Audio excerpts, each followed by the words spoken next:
vida é uma jornada, embora muitas vezes nós a encaramos como um campeonato. E nem podemos nos julgar tanto por isso, porque tudo ao nosso redor sugere uma competição. Nós acordamos competindo e vamos dormir competindo. E a gente estuda um pouco mais para poder competir mais. A gente pensa até em descansar na nossa jornada para ter mais energia para competir. E o aspecto da competição está tão presente na nossa vida que pode até interferir nos nossos relacionamentos. É uma tragédia, mas muitas vezes nós competimos dentro de casa, com os nossos, e o estender a mão, ele está dentro da formação de um time. E isso sugere para a gente e nos revela que até as nossas metáforas que dizem sobre a vida estão dentro de um aspecto de uma guerra, de uma competição. Uma competição tem suas características, mas caminhos também têm suas características próprias, e olhando para a Bíblia você vai perceber uma coisa: há uma guerra ali. E é bom a gente pensar nos termos de guerra, mas guerra e campeonato não é a mesma coisa. Mas mais do que falar de guerra, a Bíblia fala de caminho o tempo todo. A grande história do Êxodo, aliás, dá para falar Êxodo sem falar de um caminho, porque Êxodo, na verdade, é a história de um povo, seja o povo da Bíblia ou qualquer povo que se coloca num caminho em direção contrária a uma terra onde ele estava abrigado. Há um caminho de 40 anos, há um caminho, uma trajetória do povo de Deus. A história de Abraão é a história de alguém que está caminhando. Jesus caminha e se encontra com a gente no caminho da vida, e quando se pergunta para ele quem ele é, essa é a frase extraordinária de Jesus: eu sou o caminho, eu sou a verdade, eu sou a vida.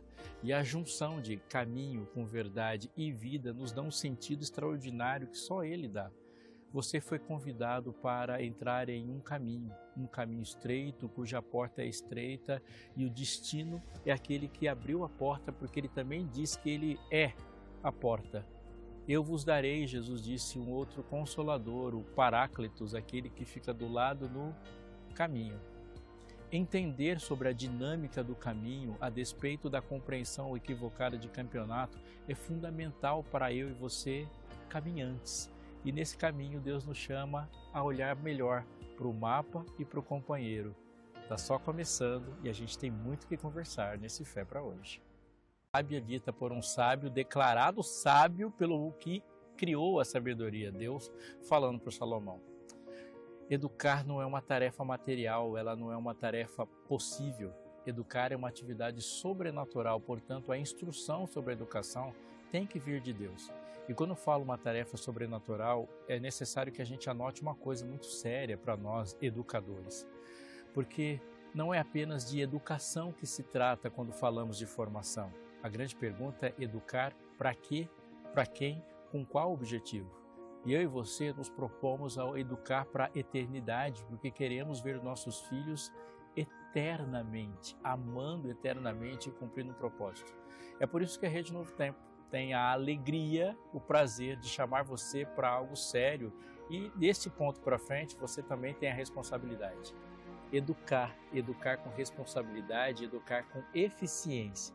Então esse manual aqui, esse guia de estudos, ele está sendo enviado para você assim que você solicitar, de forma totalmente gratuita, e tem que ser assim, para que você e eu estejamos juntos nessa empreitada de formar cidadãos para o reino, educar com eficiência, enfrentando os problemas que temos enfrentado com a educação. Ele chega até sua casa, assim que você falar conosco, vai levar algumas semanas, chegará até sua casa, você e sua família podem desfrutar disso. Você está educando? Você conhece alguém que está nessa atividade? Esse manual é feito para você. Então não perca tempo, fala com a gente. De forma, repito, gratuita, ele chega para você, tanto material como envio, porque isso é patrocinado pelos Anjos da Esperança. Seja você também um aluno dessa escola de educadores e convide todos a fazerem parte desse grande projeto que não começou no meu e nem no seu coração. Ele é plano de Deus, então certamente ele dá certo nas instruções que Deus nos deu. Esse material já deve estar indo para você. Espere o primeiro intervalo e peça.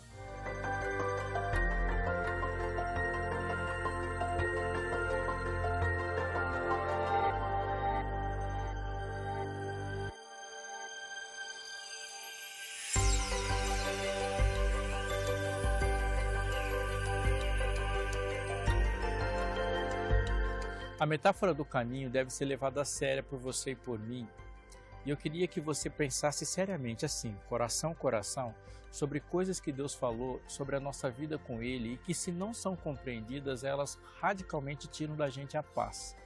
Então, por favor, se você tiver um papel, uma caneta e quiser anotar, anote, reflita, medite e leve isso a sério para os seus momentos de meditação, porque nós corremos alguns riscos de achar que alguma coisa que está dando errado está dando certo e não se iluda, isso é um risco muito grande. Mas também corremos o risco de achar que coisas que estão dando certo estão dando errado e isso gera uma tristeza muito grande. Vamos começar do começo. Quando Deus nos chamou, Ele nos chamou para caminhar. Vou usar uma outra frase para explicar isso.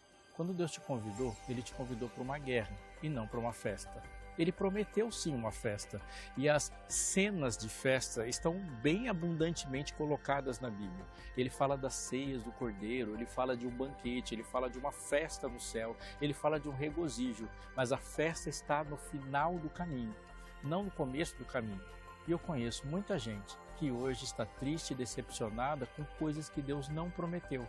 Sim, Ele não prometeu que Ele vai falar com você, você vai ouvi-lo, vai aceitar o convite e imediatamente depois você já está vestido de vestes brancas, com palmas na mão, vivendo uma alegria de um mundo perfeito, de uma comunidade perfeita. Isso não é real. Quando Ele te chama de um caminho que vai levar para o regozijo eterno, para uma paz eterna, para uma alegria de um encontro, de um convívio de um mundo perfeito, mas eu vou repetir e vou repetir porque precisa ser repetido. Isso não começou agora, você está no caminho para isso. Eu digo isso porque há uma expressão acontecendo e presente na nossa vida hoje, que é a expressão do desigrejado. Quem é o desigrejado? São pessoas que declaram que amam a Deus, mas não amam a igreja, não gostam de uma comunidade de fé a que elas devem pertencer. São pessoas que não gostam de pertencer. Uma parte desse tipo de gente, pode estar falando com alguém assim agora, que não consegue conviver bem com uma igreja ou chamar a pertencer a uma igreja, não é uma coisa que soa bem, porque muitas dessas pessoas trazem feridas. E muitas dessas feridas, eu não posso desconsiderar isso, são feridas reais, de pessoas que se machucaram com a igreja, se machucaram com uma comunidade. Eu preciso dizer isso para o seu coração. O caminho gera machucado, sim. A caminhada do caminho estreito envolve tomar algumas cotoveladas, porque o caminho é estreito e em caminhos estreitos a gente se tromba, se machuca mesmo. Isso é real e é real desde que o mundo é mundo. A primeira coisa que aconteceu no capítulo 4 do livro de Gênesis é um irmão matando o outro e quem morreu foi o justo. Há no decorrer do caminho muitas frustrações e se você olhar para a família de Noé, ela não é uma família perfeita, ela é uma família desequilibrada, mas Noé é o homem justo e o melhor de todos encontrados na humanidade toda.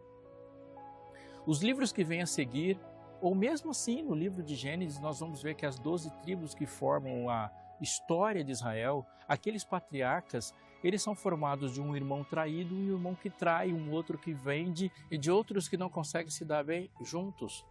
Olhando para as tristezas dos profetas, a tristeza dos patriarcas, Gênesis, Êxodo, Levítico, Número, Deuteronômio, Josué, Juízes, Rute, os 2 livros de Samuel, Reis e Crônicas, é a história de um povo que no caminho enfrenta os obstáculos do caminho e muitas vezes a maior tristeza que vem de um irmão é outro irmão. A Bíblia nunca nos iludiu em relação a isso. Então eu preciso repetir para você. Ele te chamou para uma guerra e não para uma festa. E do caminho até a festa, há muitos passos a serem dados com pessoas que compartilham os nossos defeitos e que podem ter mágoas diferentes das nossas, mas são mágoas e que todas estão no caminho. Portanto, Deus não disse para você esperar coisas que não aconteceriam agora. Então Ele fala, venha, entre no caminho e que suas mãos sejam mãos estendidas para pessoas que estão no processo de cura das suas feridas como você.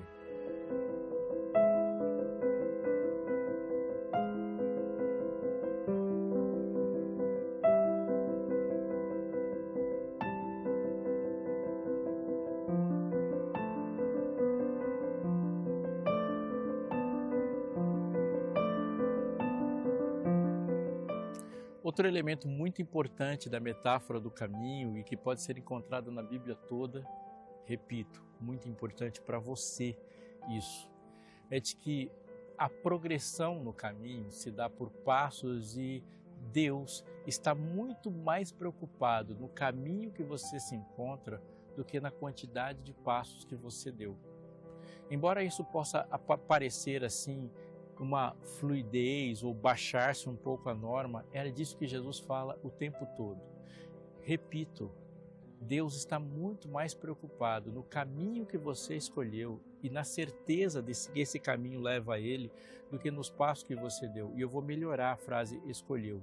Deus escolheu um caminho e te chamou para Ele, quando Ele se definiu, obviamente, como caminho. Eu vou continuar isso, e isso é importante que a gente entenda. Quando Ele nos define como alguém ou como caminhantes no caminho, Ele disse o seguinte por obviedade. Se você caminhar com muita velocidade no caminho correto, você vai chegar ao destino correto.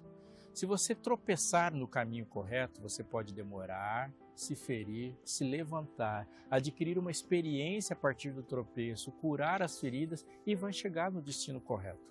Se você for rápido, se você for devagar, se você for acompanhado, não importa, o caminho correto leva para um destino correto.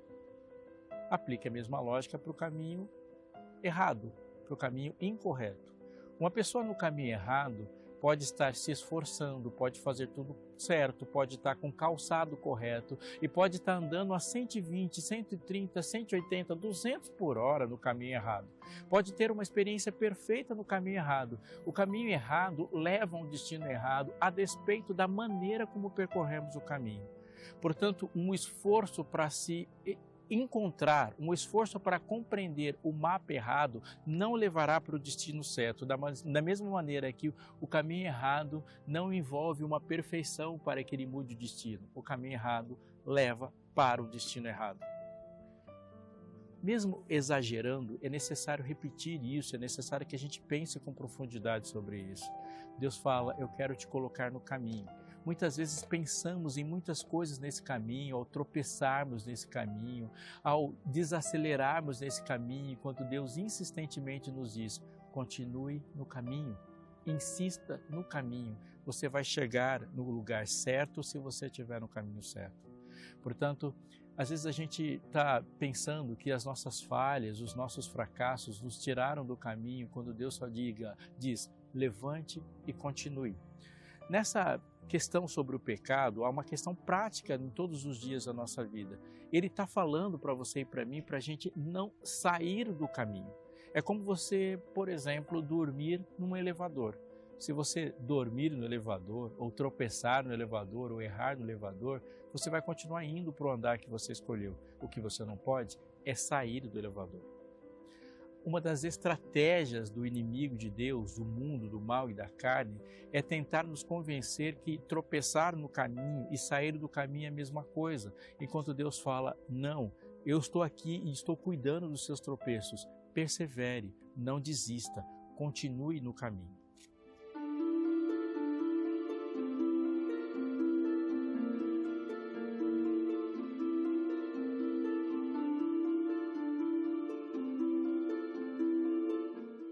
Uma característica óbvia ao falar de caminho é a progressão. E eu vou usar a palavra santidade para a gente entender progressão. Antes de qualquer coisa, precisamos pensar o que é santidade. A palavra santidade na Bíblia ela está diretamente relacionada à separação, à distinção, kadosh, separado.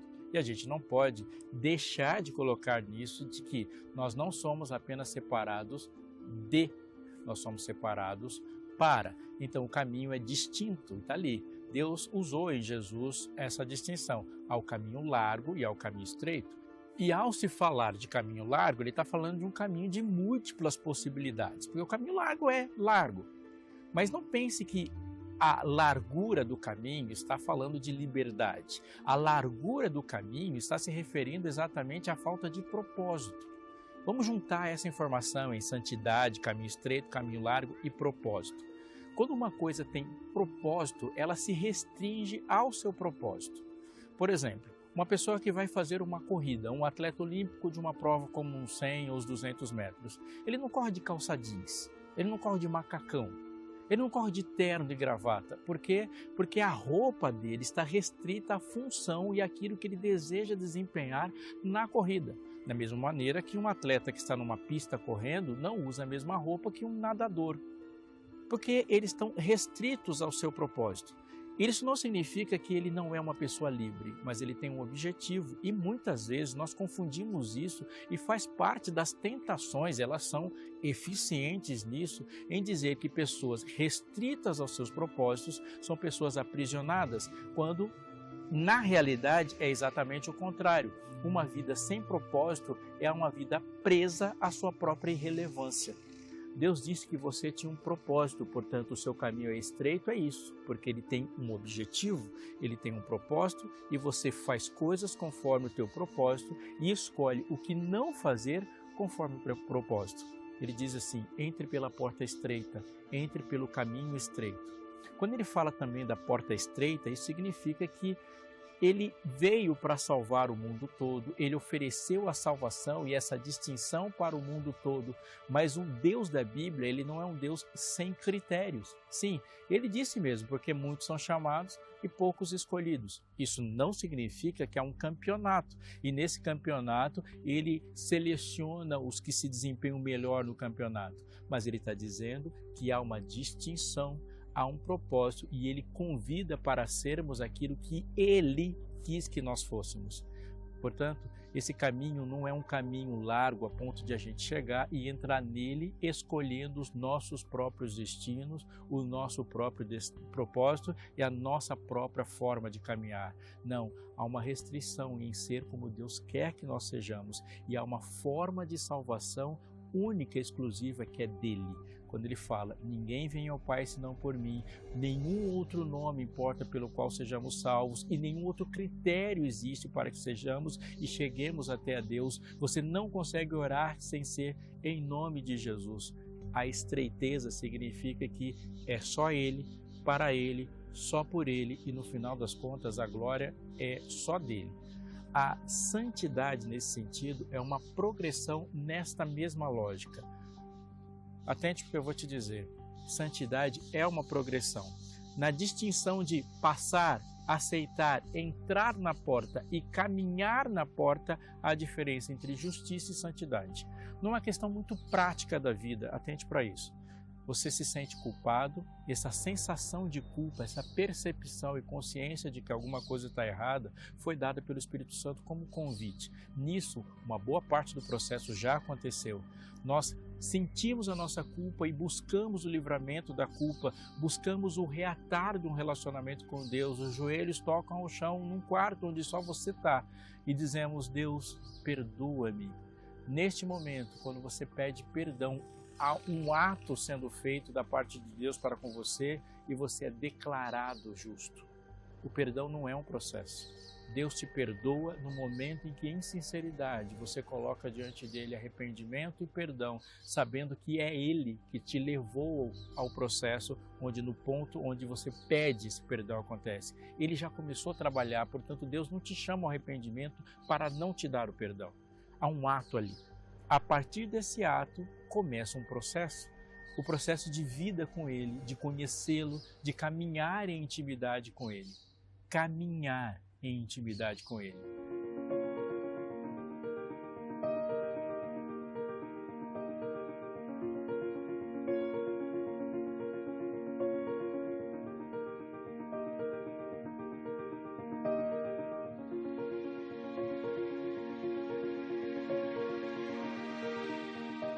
Isso significa que cada passo dessa caminhada é um passo em conhecê-lo mais, em mais intimidade com Deus. Então, conforme as paisagens vão se desenvolvendo e se desenrolando nesse caminho, ela é mais uma circunstância vivida no andar com Deus. A Bíblia está repleta dessas experiências e dizem para a gente sobre isso. Um dia, Jesus entra na casa de Pedro, entra no coração de Pedro e convida Pedro a segui-lo. Em outro momento, Pedro é desafiado a segui-lo de forma integral. Jesus entra no barco, fala com ele, o desafia a uma vida com ele. E agora Pedro deixa o barco, deixa a maior pescaria da sua vida, deixa os peixes e começa a viver uma vida de discípulo. Desse ponto para frente, Pedro vai aprendendo em cada experiência o que é ter Jesus ao lado e como é que se convive com ele. Então ele aprendeu o jeito dele de lidar com fariseus, ele aprendeu qual era o jeito dele de lidar com publicanos. Ele observou e foi vendo qual era o jeito de Jesus de lidar com prostitutas, com ladrões. Pedro viveu Jesus na caminhada e viu qual era o jeito de Deus de partir o pão, qual era o jeito de Jesus de orar, e aquele jeito foi fazendo parte do jeito de Pedro, até o ponto que um dia Pedro abriu a boca e este mundo todo olhou para ele e disse: você fala do mesmo jeito que Jesus. Pedro entrou com Jesus no barco e foi chocado com a caminhada, porque até então ele sabia o que era estar no barco sozinho, mas não sabia o que era estar no barco com Jesus e teve que lidar com a experiência de estar no meio da tempestade e aparentemente Jesus não estar se importando com ele. Era uma história humana isso, porque às vezes eu passo por isso também. E você também, quando a gente olha e tudo ao nosso redor está dizendo equivocadamente, é verdade, que Jesus não se importa. Mas isso é uma paisagem da caminhada e eu preciso saber como lidar com Jesus neste percurso. Senhor, não te importa que pereçamos? Ele sabe e deve saber o que é ter a sensação de ver Jesus do lado e agora Jesus desperta e dá para ele uma experiência de ter Jesus no barco. Pedro teve que viver no seu processo de caminhada também como é estar num barco, a tempestade açoitar o barco e ver Jesus de longe, como é a experiência na caminhada de lidar com Jesus quando ele não parece Jesus, quando ele parece um fantasma e Jesus nos chama a um desafio maior, surpreendente, sobrenatural. A caminhada de Pedro é uma caminhada de todos nós, quando ele teve que lidar com os elogios de Jesus e teve que lidar com as repreensões de Jesus. E um ponto da caminhada, numa lombada ali, foi quando Jesus olha para ele e fala: você me ama? E ele teve que passar pela experiência de lidar com Jesus real, que não é tocado, que não é abraçado, mas se manifesta na sua palavra. Foi assim com Pedro, foi assim com João, foi assim com Tiago, foi assim com Maria, é assim comigo. É assim com você. Caminhar envolve progressão e cada passo, cada experiência que damos, nós nos conhecemos mais Jesus e algo de mim vai desaparecendo na caminhada e algo dele vai aparecendo mais. Este caminhar com ele nos aperfeiçoa a ponto de nos tornarmos mais aptos a glorificá-lo, a servi-lo. E cada experiência vivida, cada verso memorizado, internalizado, cada parte dessa caminhada me torna mais, usando uma frase de um hino, transbordante em amor. Sim, porque o amor dele na caminhada vai nos saindo pelos poros e usando uma frase desse mesmo hino, vamos nos tornando eficientes no serviço ao semelhante. Isso é santidade. O propósito vai sendo solidificado. Maria, mãe de Jesus, e Maria, a prostituta, entrarão no céu pela mesma porta. Mas isso não significa que elas entrarão no céu com a mesma experiência. Aquele ladrão na cruz que aceitou Jesus aos 45 do segundo tempo, que não teve uma experiência com esse Jesus que ele conheceu mais radicalmente minutos antes da morte, entrará nas portas da Cidade Santa, pelas portas da Cidade Santa, pelo mesmo sangue que remiu Abraão. Mas não dá para comparar as décadas de experiência da caminhada de Abraão com os passos da experiência da caminhada de Dimas, o ladrão da cruz. Eles vão entrar e viver eternamente com Jesus, mas a maneira como Abraão encarou a experiência da vida depois de muitos anos, sem dúvida nenhuma, é muito mais eficiente do que seria dele, e eles vão entrar no céu com Abraão conhecendo esse Jesus com muito mais profundidade do que Dimas. Isso diz para a gente algumas coisas. A insistência na caminhada nos faz ter mais intimidade, e intimidade gera mais confiança, e confiança e intimidade sobrenaturalmente concedida pela experiência, a Bíblia chama de fé. E não é fé para um dia qualquer, não é uma fé que serve para o passado, é fé para hoje.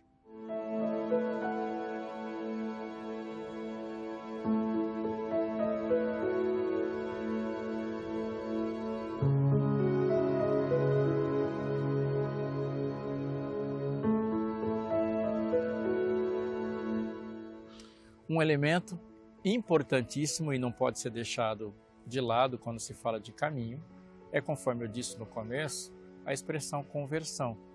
Porque uma conversão é uma mudança de destino, é uma mudança de caminho. Quando Deus nos converte, Ele nos muda. Mas o que de fato Ele muda? Ele muda o nosso querer. E agora nos coloca bondade, vontade para que esse querer de fato seja efetivado. Você lembrou do verso? Porque ele veio imediatamente à minha mente. É Deus que opera em nós um novo querer e um poder para efetuar, num convite contínuo para progredir. Esse verso de Filipenses, ele começa com desenvolvei a vossa salvação com temor e tremor. Muito importante. O que ele está dizendo é que a vida em salvação é uma vida de desenvolvimento. Você não é capaz de desenvolver o perdão, não é capaz de desenvolver a justiça, não é capaz de desenvolver a maneira como Deus te salva no sentido de te livrar da culpa do pecado. Mas somos capazes de participar com Deus do desenvolvimento, do efeito disso nesse caminhar. A conversão é uma mudança de caminho, estava indo para o caminho onde eu desejava tudo que envolvia a minha própria glória, a minha satisfação, o meu ego, num alimento ácido onde eu me corrompo e vou corrompendo tudo que está ao meu redor. Então Jesus me converte, me coloca um novo destino, uma nova vontade, um novo querer. E o desenvolver agora é o efeito do que Ele fez para mim de forma prática, me saindo pelos poros, no toque das minhas mãos, em tudo que está no caminho. O que é se desenvolver? Quando Deus vai operando em mim um querer, significa que cada minuto, cada momento, cada nova experiência da vida, Ele coloca uma coisinha no meu coração, me dando um desejo de algo bom e novo. E agora eu vou aceitando esses desejos. E conforme eu vou aceitando o querer que Deus vai colocando em mim, eu vou dando novos passos. Hoje, nesse momento, Deus ofereceu para você um novo querer. Sabe aquela vontadinha de fazer algo novo, bom, positivo e santo? Pois é, Deus que opera em você o querer. E como você responde a isso? Dizendo sim para o querer, efetivando o querer. E o poder para fazer isso vem dele também. Isso é caminho, isso é um caminho de conversão. Quando íamos para a destruição, agora estamos caminhando na direção dele. Jesus disse, eu sou o caminho, a verdade e a vida. Você não pode se esquecer disso, porque isso é muito importante. Porque Jesus não é um caminho para a realização dos seus sonhos antigos. Jesus não é um caminho para a concretização dos projetos que você tinha sem e antes dele. Eu sou o caminho, diz ele, a verdade e a vida. Ninguém vem ao Pai senão por mim. Portanto, Deus, em Jesus, é um caminho para Ele mesmo. Ele é o começo, Ele é o desenvolvimento, Ele é a chegada. Você hoje está no caminho estreito, andando com Ele, do lado dele, para Ele.